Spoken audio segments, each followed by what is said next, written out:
House Republicans tonight will consider bids from 9 members of their conference vying to take over as Speaker of the House. Kevin McCarthy voted out of the job 3 weeks ago tomorrow.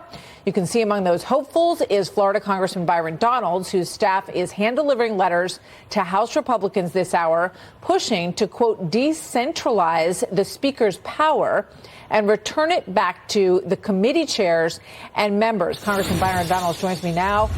Good to have you with us, Congressman. Thank you very much for joining us. I don't know if you saw as we headed to the break, there was a soundbite from Congresswoman Ocasio-Cortez, basically saying that you're too new, too green, you don't know your way around, and that you are too fresh to be Speaker.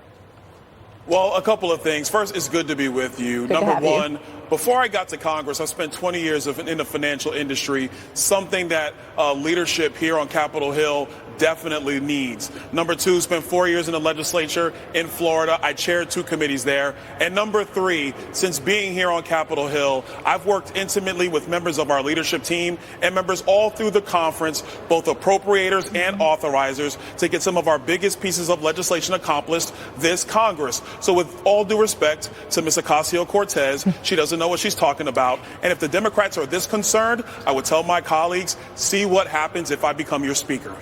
So Jonathan Martin wrote this in Politico. There is no longer a cohesive Republican Party. He says this is why you all can't reach an agreement on a Speaker. There's a pre-Trump GOP and a post-Trump GOP living together uneasily. They may be roommates, but they are not married. Are you able to marry them? What's your argument that you can get to 217 when it's been very tough for the others? Look, I believe so. Number one, I am a House Freedom Caucus member, have been there ever since I got to Congress. But especially this year, I've worked with members all through our conference about some of the key issues that face us. Obviously, right now, it's appropriations. And these members understand that I'm truthful with them. I don't pull punches. I'm very direct. But at the same time, we have to have these members at the table. That's why I believe that the Speaker's office shouldn't be focused about the Speaker. It should be about allowing the members to work cohesively to do that job. If we're focused on mission and focused on members communicating, we will be able to get our work done. And I believe that's why I can get to 217 votes on the House floor. So one of the issues that Tom Emmer apparently has is that he's seen as not a Trump supporter. His group is pushing back on that. Will the former president endorse you for this position, Congressman Donalds?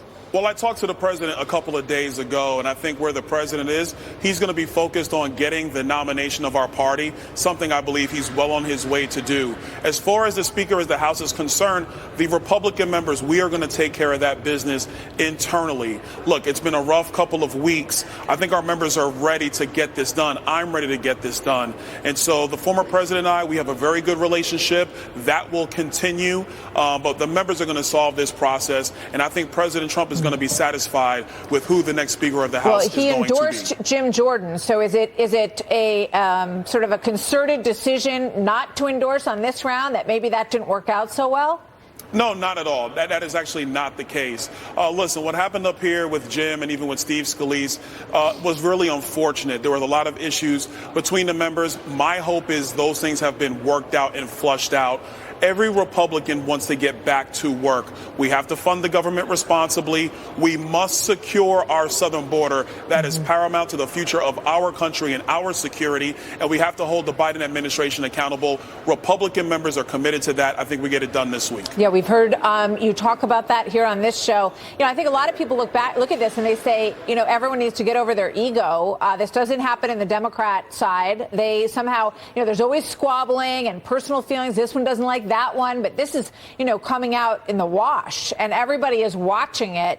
You know, as a leader, could you put that kind of to rest for your party, do you think? Listen, I think it can definitely help. You got to understand, with the Democrats, they believe in top-down authoritarian management. So they're perfectly fine with just being lemmings and following the leader. That is not Republican members. We believe in individuality, individual thought, and being able to represent your districts. So if you're going to transform the People's House, which I believe is 100% what needs to happen, from a body focused on what the Speaker wants and nobody else, into a body that is about what the members want and and they work cohesively, there's going to be some growing pains in moving back to that structure. This is a part of it, but I believe we're going to land this plane, we're going to elect a speaker, and we're going to get back to work. Very interesting. We'll be watching. Congressman Donald, thank you very much. Good to have you here as always. Thank you.